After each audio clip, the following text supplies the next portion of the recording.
पाकिस्तान की तारीख में हमने अब तक पार्लियामेंट के फ्लोर पर पॉलिटिशियंस को, पार्लियामेंटेरियंस को एक दूसरे के पीछे भाग भाग के लड़ते देखा था, सरपटोल होते देखी थी। How do you see this and ये जो जुडिशरी आपस में सुना है वो डांगो डांगी हो गए हैं, लड़ाई हो गई आपस में, वो पार्क में जजेस लड़ पड़े हैं पाकिस्तान है। स्टेट बैंक को पंजाब इलेक्शन के लिए बराह रास्त फंड्स की फराहमी से रोक दिया गया है। इंतखाबी अखराजात के लिए मालियाती बिल कौमी असम्बली में पेश करने का फैसला। एक और अहम खबर, लाहौर हाई कोर्ट ने हुकूमत को 1947 से लेकर 2001 तक तोशाखाना रिकॉर्ड पेश करने का हुक्म दे दिया। के साथियों के बीच ना सिर्फ वर्बल फाइट हुई है, ना सिर्फ जुबानी कलामी, एक दूसरे को गालियां दी गई हैं, बुरा भला कहा गया है, बल्कि हाथापाई की भी खबरें हैं।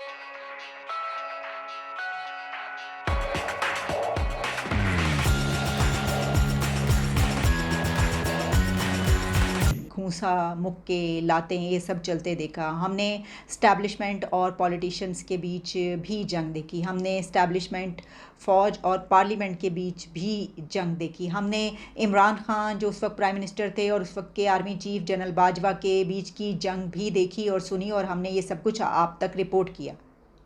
लेकिन ये वो नाजुक मोड़ है, वैसे तो 75 साल से नाजुक मोड़ ही है, लेकिन वो शदीद तरीन नाजुक मोड़ है ये कि जहाँ पर अब लड़ाई हुई है जजेस के बीच।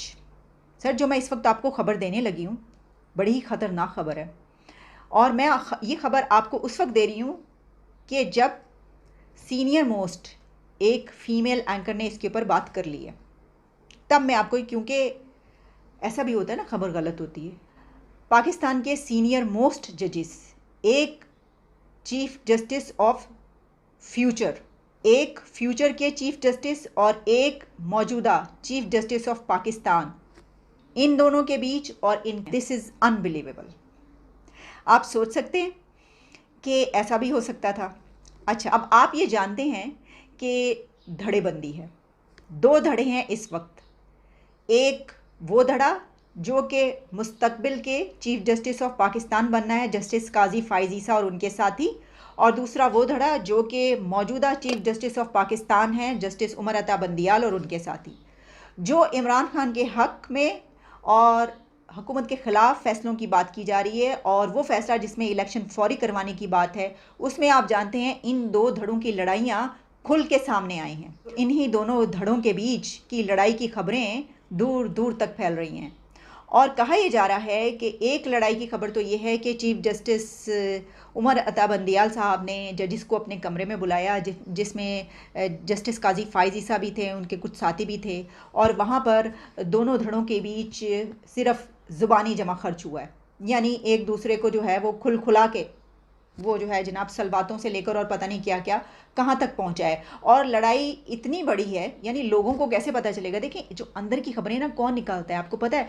वहाँ पे जो स्टाफ है उसी ने खबरें निकाली हैं, ये आपको पता है। ये तो सब खबरें मुखबर होते हैं, खबरें देते हैं, सिर्फ एक को नहीं, एक को खबर दे के पैसे लेते होंगे, और उसके बाद ये वाला स्टाफ पता नहीं कितने लोगों को, कुछ लोग स्टैब्लिशमेंट की तरफ पहुँचाते होंगे, कुछ लोग जर्नलिस्टों की तरफ पहुँचाते होंगे, कुछ लोग किसी और तरफ पहुँचाते होंगे। तमाम जो स्टेक होल्डर्स हैं उन सब तक खबरें पहुँचाने वाले कौन होते हैं? लेकिन हम किसी पे इल्ज़ाम नहीं लगा रहे, जो भी ऐसा रिसोर्सेज होते हैं। लेकिन खबर ये है कि इतनी ऊंची आवाज़ में दोनों धड़ों के बीच चीफ जस्टिस ऑफ पाकिस्तान के चैम्बर में बातचीत हुई है कि वो आवाज़ें दूर दूर तक फैली और बहुत लोगों ने सुनी हैं, और उसमें बड़े बुरी बुरी एक दूसरे को बातचीत की गई। लेकिन एक और जो हाथापाई की बात हो रही है, जो एक दूसरे को मारने की बात हो रही है, उसमें ये कहा जा रहा है कि जो जजिस कॉलोनी है वहाँ पर पहले से ही चहलकदमी हो रही थी। आपको पता है, ये जजिस तो जाहिर है कि जो जहाँ पर रहता है उस कॉलोनी में शाम की वॉक के लिए या सुबह की वॉक के लिए निकलते हैं।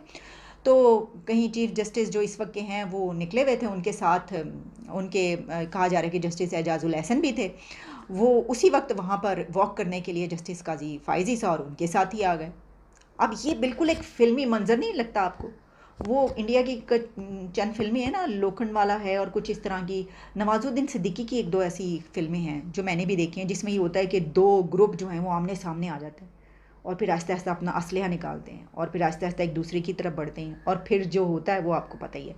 तो ये वाला सीन जब मुझे पता चला, मैंने कहा भाई ये तो एक सीन क्रिएट हो गया, सही मानों में सीन क्रिएट हुआ है, और दोनों ग्रुप्स जो हैं वो आमने सामने आए हैं।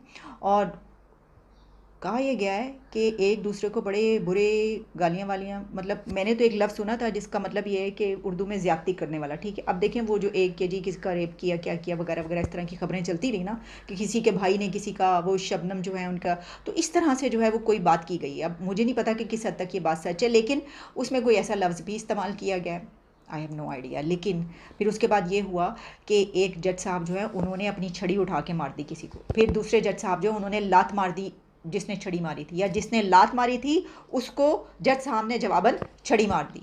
तो हम यहाँ पे सिर्फ जज साहब का ही लाहक का इस्तेमाल कर रहे हैं क्योंकि हम नाम नहीं ले रहे। सर नाम लेंगे तो बात बहुत दूर तक निकल जाएगी और फिर पूछा जाएगा कि ये वाले जज ने ये कब किया है, ये ज़रा बताया जाए।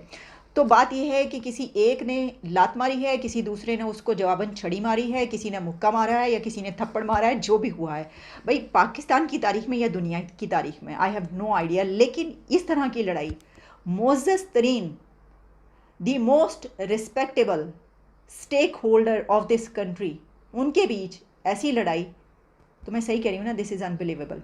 उनकी सुप्रीम कोर्ट के जजेस पार्क में लड़ पड़े हैं और अदालत में सुना चीखों ऊंची बोलते हैं एक दूसरे के ऊपर, और वो कोर्ट रूम में वो असद तूर साहब एक साफी है, उन्होंने रिपोर्ट किया। So how do you see this जो कश्मीर के हवाले से और जो हमारी इंटरनल सिचुएशन है? सर चीमा साहब, मैं आज मुबारकबाद पेश करना चाहता हूँ इमरान खान साहब को, जिनका जो एजेंडा है वो बिल्कुल सक्सेसफुल हुआ है। उन्होंने जो प्लान किया था बड़ा सक्सेसफुल था।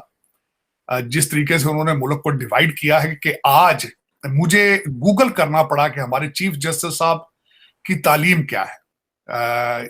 जो सुना है कि जिस तरह आपने भी कहा है, कई जर्नलिस्टों ने मुबैना तौर पे ये रिपोर्ट किया है कि डंडे लेकर एक दूसरे के भी पीछे पड़े हैं, और जहां इतनी चीखों पुकार थी अंदर चेंबर में कि तीसरे फ्लोर तक गाली गलोच की आवाजें गई हैं। तो बंदियाल साहब जो चीफ जस्टिस साहब है, एच.ई. सोनियन है, जिस तरह मैं आपको पहले कहता हूं कि एक ब्रीड को तैयार किया जाता है टू रूल पाकिस्तान, टू जिस तरीके से उसी ब्रीड का हिस्सा है एच.ई. सोनियन है, फिर कोलंबिया से बैचलर्स है और फिर कैम्ब्रिज के ग्रेजुएट है।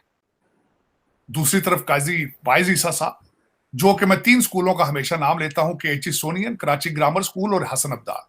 जो काजी फायज ईसा अल्टीमेटली हसन अब्दाल ने, लेकिन कराची ग्रामर के ग्रेजुएट, दोनों डिग्रियां लंदन की, बैचलर भी और लॉ की डिग्री भी लंदन की। आफरीन है, मैं समझता हूं कि आज अगर ये लोग जो पैदा हुए थे पाकिस्तान को रूल करने के लिए, अगर वो डंडों से एक दूसरे के ऊपर हमला आवर हो चुके हैं, तो फिर मंडी बहुद्दीन की सिचुएशन पे जो है आपको कोई गिला नहीं होना चाहिए। वहां पे एक दूसरे को थप्पड़ मारे जाए, कपड़े फाड़े जाए, मैं कहता हूं वो एक मामूली केस है। ये लोग 58 जो हमारे बंदियाल साहब है, डेट ऑफ बर्थ 1958, और वो उनके हालात। और दूसरी मैं इसके बारे में आपकी अदलिया के बारे में ये कहना चाहूंगा, अभी एक और बात सरफस कर रही है कि इनकी फैमिलियों के व्हाट्सएप ग्रुप्स के ऊपर इनके फैसलों से पहले ही फैसले सुना दिए जाते हैं। इनकी फैमिलियां, बच्चे जो हैं वो व्हाट्सएप ग्रुप्स पे पहले ही, जब 2 जो लेटेस्ट केस हैं वहां पहले ही डिस्कस किए जा रहे थे। इसका मतलब है इनकी फैमिलियों का भी इन्फ्लुएंस है। जिस तरह वो मरियम नवाज को शिकवा था कि इनकी फैमिलियां गैलरीज में बैठ के तालियां बजाती है, तो ये अगर सिचुएशन है, और आपका क्या ख्याल है कि दुनिया आपको नहीं देख रही कि आप पस्तियों की किस जगह पहुंच चुके हैं आप? अगर आपका ऑक्सफोर्ड भी कुछ नहीं बिगाड़ सका, कैम्ब्रिज, ऑक्सफोर्ड तो हमारे अमीरुल मोमिनीन है, उनका भी कुछ नहीं बिगड़ा वहां से। मैं बल्कि लेटर आगे थोड़ा जाना चाहूंगा कि वॉल स्ट्रीट जर्नल का जो आर्टिकल इस वक्त अमीरुल मोमिनीन के बारे में लिखा गया है, उन्होंने खासकर फोरकास्ट किया है पाकिस्तान का।